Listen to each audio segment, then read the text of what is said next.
हरे कृष्णा। तो Java language सीखने की सीरीज में आज हम लोग पढ़ेंगे जावा कलेक्शंस और इससे रिलेटेड काफ़ी वीडियोज़ आएंगे क्योंकि ये one of the most important topic है जावा में। तो जावा कलेक्शंस बेसिकली होता क्या है, आप बोल सकते हो प्री डिफाइंड क्लासेस हैं जिसको आप डायरेक्टली इंपोर्ट करवा सकते हो, जो अवेलेबल होता है java.util में। ठीक है, उस पैकेज के अंदर आपके बहुत सारे क्लासेस होते हैं, उसको आप यूज कर लेते हो। ठीक है, तो यहाँ पे यदि आपको DSA से रिलेटेड काम करने हैं, डेटा स्ट्रक्चर एंड एल्गोरिथम से रिलेटेड, तो उसके लिए आप यूज कर सकते हो जावा कलेक्शन। तो यहाँ पे बहुत सारी चीज़ें आपको पढ़ना पड़ जाता है, जैसे लिस्ट हो गया, सेट हो गया, क्यू हो गया, मैप हो गया, फिर यहाँ पे इटरेटर हो जाता है, कंपैरेटर हो जाता है, कंपैरेबल हो जाता है। तो ये सारी चीज़ें यहाँ पे आपको कवर कर लेना पड़ता है।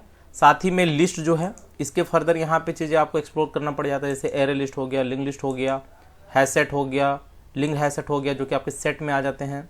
उसी तरह क्यू में आपका priority queue, array D Q यहाँ पे लिया हुआ है, एक डी क्यू भी होता है, क्यू एंड डी क्यू। तो यहाँ पे एरे डी क्यू इसी में ले लिया मैंने। ठीक है, तो यहाँ पे एक मैंने परफेक्ट स्ट्रक्चर बनाने की कोशिश की है, आप वो अलग अलग डायग्राम मिल सकते हैं। ठीक है, उसी तरह मैप में आपका hash map, linked hash map, tree map, hash table, तो वो सारी चीज़ें हम लोग यहाँ पे कवर करने वाले हैं और सारी चीज़ें इंपॉर्टेंट है। ठीक है, यदि आपको एडवांस में DSA वगैरह करने। तो यहाँ पे सबसे पहले हम लोग देखेंगे एरे लिस्ट। तो एरे लिस्ट में बेसिकली आप देख सकते हो ये एरे से रिलेटेड बोल रहा है। तो एरे और एरे लिस्ट में डिफरेंस क्या हो जाता है, दोनों में आप एक ही तरह का डेटा स्टोर करवाते हो, लेकिन एरे में साइज का कंसर्न होता है, मेमोरी साइज वहाँ पे फिक्स हो जाता है। यदि आपने एक बार डिफाइन कर दिया तो उसको आप फर्दर चेंज नहीं कर सकते हो।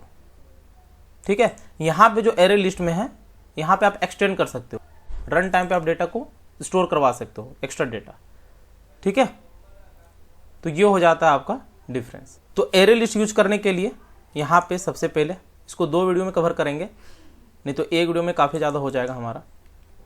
तो यहाँ पे कर लेते हैं array list Java, public static void main finish. तो देखिए, जो भी आपको कलेक्शन से रिलेटेड काम करने हैं उसके लिए यहाँ पे आपको इंपोर्ट करना पड़ जाता है, इंपोर्ट java.util। यूटिल में मिल जाते हैं आपको सारे क्लासेस। तो यहाँ पे यदि आपको यूज करना है एरे लिस्ट को, तो उसके लिए यहाँ पे आपको लिखना पड़ जाता है एरे लिस्ट। उसके बाद यहाँ पे एंगल ब्रैकेट में आपको टाइप देना पड़ता है। तो टाइप में बेसिकली आपको किस तरह का डेटा लेना है, तो सपोज हमें इंटीजर वाले डेटा लेने हैं, तो यहाँ पे आपको लिखना पड़ जाता है इंटीजर। ये दिखने में डिफिकल्ट लगते हैं कि यहाँ पे एंगल ब्रैकेट क्यों ले लिया, यहाँ पे एरे लिस्ट क्यों लिखा, तो ये दिखने में डिफिकल्ट होते हैं, लेकिन यदि आप टास्क परफॉर्म करोगे तो आपको काफ़ी ईजी लगने लगेगा। तो एरे लिस्ट इंटीजर हो गया, सपोज यहाँ पे हमने ले लिया एक वेरिएबल लिस्ट, ऑलराइट, और यहाँ पे ले लिया न्यू, सेम इसी को एरे लिस्ट। ये इसके सिंटेक्स होते हैं, इंटीजर है तो इंटीजर ले लिया, और यहाँ पे आपको मेथड के रूप में ले लेना पड़ता है। ठीक है, तो ये हो गया क्लासेस को इन्वोक करने का। अब यहाँ पे क्या है, इस लिस्ट में हमें कुछ डेटा ऐड करना है। ठीक है, एक मान के चलिए कंटेनर है एरे के फॉर्म में, वहाँ पे आपको डेटा स्टोर करवाने, तो उसके लिए आपको यहाँ पे क्या करना पड़ जाता है, एक मेथड होता है ऐड मेथड। ठीक है, इसको आपको यूज करना पड़ जाता है। तो सपोज यहाँ पे हमने 10 स्टोर करवाया। ठीक है, उसी तरह सपोज आपको दूसरा स्टोर करवाना है, तो यहाँ पे Ctrl+V ले लिया 20, यहाँ पे ले लिया 30, यहाँ पे ले लिया 40, एक और ले लेते हैं, यहाँ पे ले लिया 50। ठीक है, तो जब आप स्टोर करवाते हो तो इसका भी एक इंडेक्स नंबर होता है, 0, 1, 2, 3, 4। ठीक है, तो उस इंडेक्स से आप इसको गेट कर सकते हो। तो गेट के लिए यहाँ पे आप यूज कर सकते हो, एक मेथड होता है गेट मेथड। वैसे मेथड के लिए हम लोग एक अलग से वीडियो में देखेंगे, वहाँ पे काफ़ी चीज़ कवर करेंगे। तो यहाँ पे आप कर सकते हो लिस्ट डॉट गेट। ठीक है, किसे आपको एक्सेस करना है, सपोज हमें 0 इंडेक्स वाले डेटा गेट करना है, तो यहाँ पे 0 लिख दीजिए, 1 वाले करना है तो 1 लिख सकते हैं, और इसी को आप प्रिंट करवा दीजिए। तो SYSO कंट्रोल स्पेस, और इसी को यहाँ पे हम लोग बंद कर देते हैं। ऑलराइट, यदि आप इसको रन करोगे तो ये आपको 10 प्रिंट करवा के दे देगा। लेकिन सपोज यहाँ पे आपको सारे डेटा को एक्सेस करना है, क्योंकि यहाँ पे गेट मेथड से आपको पता चल गया है कि हम लोग किसी भी डेटा को एक्सेस कर सकते हैं। यदि यहाँ पे हमारा इंडेक्स नंबर, तो यदि यहाँ पे हम लोग इटरेशन लगा देते हैं, फॉर इंट i = 0, i <, यहाँ पे हो जाता है लिस्ट डॉट साइज, यहाँ पे मेथड जो यूज करते हो वो साइज यूज करते हो, ठीक है। एरे में क्या करते थे, लेंथ।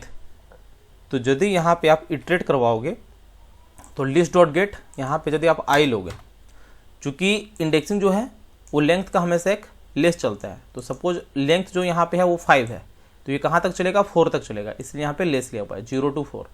तो लिस्ट डॉट गेट आई करोगे तो ये आपको प्रिंट करके दे देगा सारे वैल्यूज जावा एप्लीकेशन, ठीक है। यदि आपको एक लाइन में प्रिंट करवाना है तो यहाँ पे ये कर सकते हो, यदि आप इसको रन करोगे तो ये एक लाइन में प्रिंट करके दे देगा। स्पेस चाहिए तो यहाँ पे कनकैटिनेट करवा दीजिए, यहाँ पे रन करोगे तो ये आपको स्पेस के साथ प्रिंट करके दे देगा।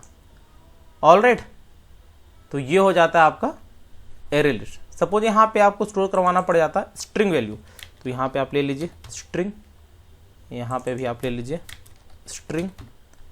यहाँ पे सपोज आपको स्ट्रिंग वैल्यू लेना है तो यहाँ पे आप ले लीजिए रवि, यहाँ पे आप ले लीजिए विकास, यहाँ पे अर्चित, रोहन, मोहन, ठीक है। रेस्ट यहाँ पे आप इटरेट करवा सकते हो, तो यदि इसको रन करोगे तो ये आपको प्रिंट करके दे देगा सारी वैल्यू, ओके। और यहाँ पे एक काम और कर सकते हो, ये जो फॉर लूप लगाए हो इसी को आप फॉर ईच कर सकते हो। वो कैसे कर सकते हो, यहाँ पे सपोज आपने ले लिया इंट आई इक्वल्स टू 0, इसके जगह पे यहाँ पे आप ले सकते हो स्ट्रिंग str, ठीक है। और जो वेरिएबल है क्या है, लिस्ट है, तो इसी को आप इटरेट करवा सकते हो इस वे में, और यहाँ पे डायरेक्टली प्रिंट करवा सकते हो str की वैल्यू। तो ये भी एक तरीका है क्या, इटरेट करवाने का, ठीक है। स्ट्रिंग में आप चाहो तो इंट वाले में भी ले सकते हो। तो इसको यदि आप रन करोगे, यहाँ पे ऐसा करते हैं SYSO कंट्रोल स्पेस, एक नेक्स्ट लाइन में हमें प्रिंट करवाना है, तो यहाँ पे रन एज जावा एप्लीकेशन, तो देख सकते हो। ऑलराइट, तो ये हो जाता है आपका एरे लिस्ट। आने वाले वीडियो हम लोग इसके मेथड देखेंगे कि और क्या क्या हम लोग यहाँ पे परफॉर्म कर सकते हैं। तो उम्मीद है वीडियो जरूर अच्छी लगी होगी, सब्सक्राइब जरूर कर लेना। मिलते हैं नेक्स्ट वीडियो में। Thank you, Hare Krishna.